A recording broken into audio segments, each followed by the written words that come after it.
नमस्कार दोस्तों, आपका फिर से स्वागत है मेरे इस चैनल पे जिसका नाम है स्टडी लवर्स की पाठशाला। तो दोस्तों, मैं आपके साथ में टेंस डिस्कस कर रहा था कल।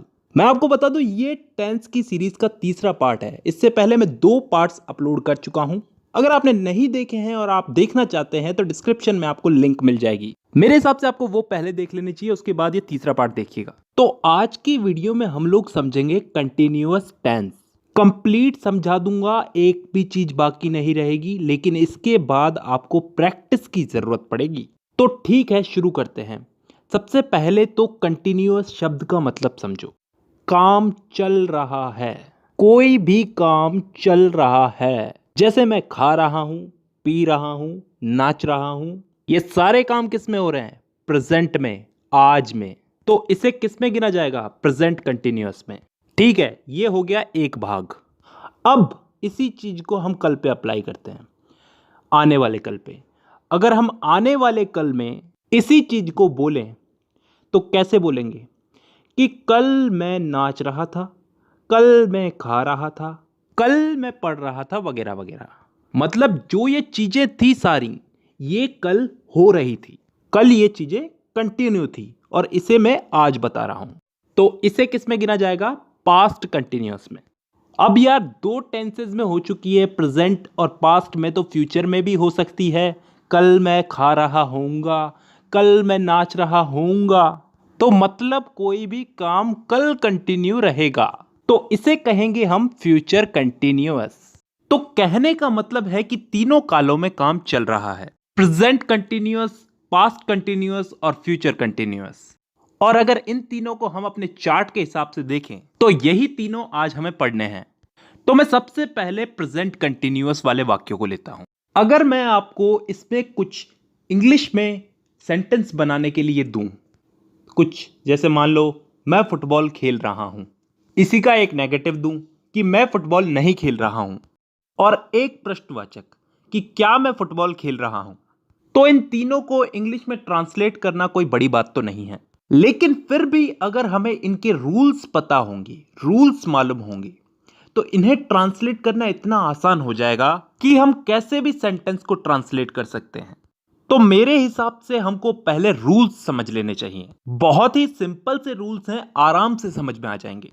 सबसे पहला और इंपॉर्टेंट रूल कि भैया कोई भी काम चल रहा है तो ING वर्ब की फर्स्ट फॉर्म के साथ जुड़ेगा। जैसे ईटिंग, ड्रिंकिंग, डांसिंग वगैरह वगैरह। सब कामों के आगे ING आ रहा है ना, तो वर्ब के आगे, वर्ब की फर्स्ट फॉर्म के आगे ING लगाएंगे। दूसरा रूल, इज, एम, आर का प्रयोग। यह बहुत ही सिंपल चीज है, बहुत सिंपल चीज। इन तीनों में ये जो एम है ना, इसका लफड़ा तो छोड़ ही दो, क्योंकि यह हमेशा आई के साथ ही जुड़ेगा। उदाहरण के लिए, I am a boy, I am a teacher, तो जुड़ रहा है ना आई के साथ एम, आई एम। जहां तक बात है इस इज की, तो ये इज हमेशा सिंगुलर सब्जेक्ट यानी कि एक वचन के साथ जुड़ेगा। जैसे he, she, it, he is, she is, it is. तो मतलब है तो अकेला आदमी ना, तो अकेले पर्सन के साथ में इज जुड़ेगा। अब जहां तक बात है इस आर की, इसका तो आप सोच ही सकते हैं किसके साथ में जुड़ेगा? प्लूरल के साथ में, बहुवचन के साथ में, यानी कि यू, वी, दे। बहुत सारे लोग हैं, उनके साथ में आर जुड़ेगा। You are, we are, they are. तो अब तीनों का मतलब समझ में आ गया होगा, ठीक है। लेकिन अब जब हम एग्जाम्पल उठाएंगे तो आराम से समझ में आएगी ये चीज। इसके बाद अगला नियम यह है कि नेगेटिव सेंटेंस जो होते हैं, जिसमें नहीं का प्रयोग होता है, तो ये इज, एम, आर के बाद में नॉट लगा दिया जाता है। ये बहुत ही सिंपल सी चीज है, सेंटेंस बनाने के साथ साथ याद हो जाएगी। और यही हमारा लास्ट नियम यह है कि इंट्रोगेटिव सेंटेंस जो होते हैं, जिसमें प्रश्नवाचक होते हैं, जो उसमें सब्जेक्ट के पहले ये इज, एम, आर लग जाता है। ये नियम भी हमें सेंटेंस बनाने के साथ साथ याद हो जाएगा। तो अब रूल्स हमारे सारे कंप्लीट हो चुके हैं, अब हमें सेंटेंस बनाने चाहिए। अब हम वही 3 सेंटेंस उठाते हैं जो हमने पहले उठाए थे। मैं फुटबॉल खेल रहा हूं, नेगेटिव में मैं फुटबॉल नहीं खेल रहा हूं, और इंट्रोगेटिव में क्या मैं फुटबॉल खेल रहा हूं। इन तीनों को अगर हम इंग्लिश में ट्रांसलेट करें तो पहले वाले को हम इंग्लिश में बदल के देखते हैं। मैं फुटबॉल खेल रहा हूं का आई एम प्लेइंग फुटबॉल। यहां पे हमारे जो भी रूल्स थे हमने फॉलो किए हैं। आई के साथ हमेशा एम लगेगा और प्ले जो है वर्ब है इसके साथ आईएनजी लगेगा और फुटबॉल जो है वो ऑब्जेक्ट है, उसमें कोई चेंजेस नहीं होते। ठीक है, अब नेगेटिव में इस सेंटेंस को बदल के देखते हैं। मैं फुटबॉल नहीं खेल रहा हूं, I am not playing football. यहां पे आई के साथ एम लग गया, उसके साथ नॉट लग गया। जैसा कि मैंने आपको रूल समझाया था कि ये सेंटेंस बनाने के साथ साथ समझ में आ जाएगा। I am not, play verb है, इसके साथ आईएनजी लगा है और फुटबॉल ऑब्जेक्ट। तो अब इस तीसरे वाले इंट्रोगेटिव सेंटेंस को इंग्लिश में बदल के देखते हैं। क्या मैं फुटबॉल खेल रहा हूं, एम आई प्लेइंग फुटबॉल।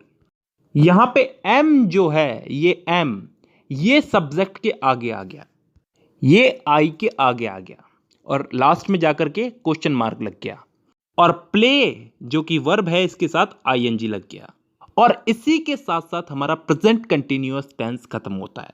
अब चलते हैं हम लोग पास्ट कंटीन्यूअस टेंस पे। अब दोस्तों इस पास्ट कंटीन्यूअस टेंस में ऐसी चीजों को बताया जाता है जो पास्ट में चल रही थी। मैंने आपको शुरू में एग्जांपल देकर के समझाया था कि मैं पढ़ रहा था, मैं खेल रहा था, तो इसके भी 3 वाक्य बन सकते हैं।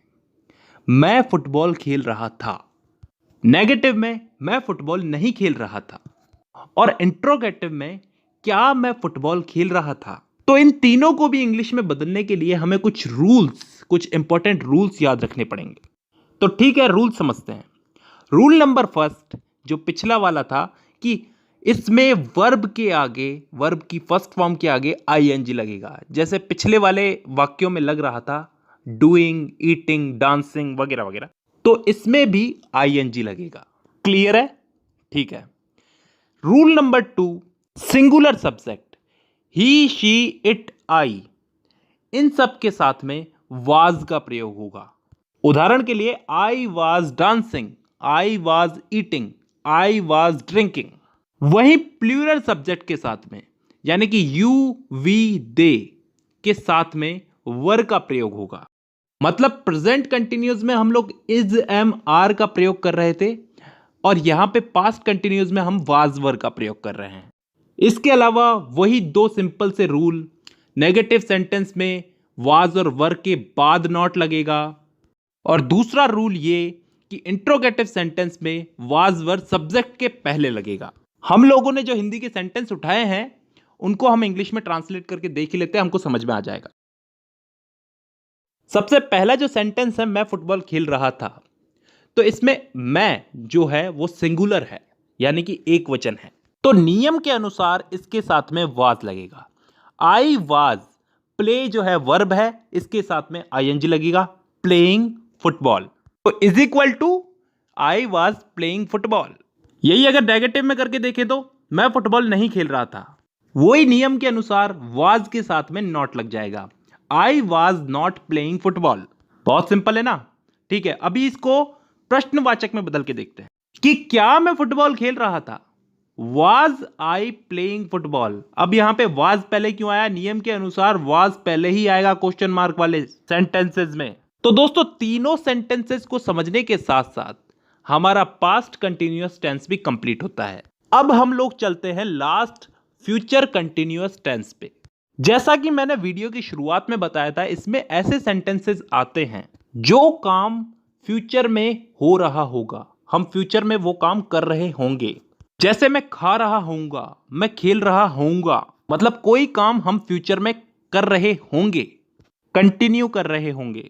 जैसे उदाहरण के लिए मैं फुटबॉल खेल रहा होऊंगा, नेगेटिव में मैं फुटबॉल नहीं खेल रहा होऊंगा और इंट्रोगेटिव में क्या मैं फुटबॉल खेल रहा होऊंगा।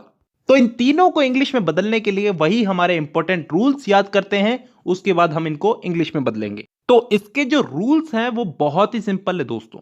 इसमें सिंगुलर हो या प्लूरल हो, सबके साथ में विल बी का प्रयोग होगा।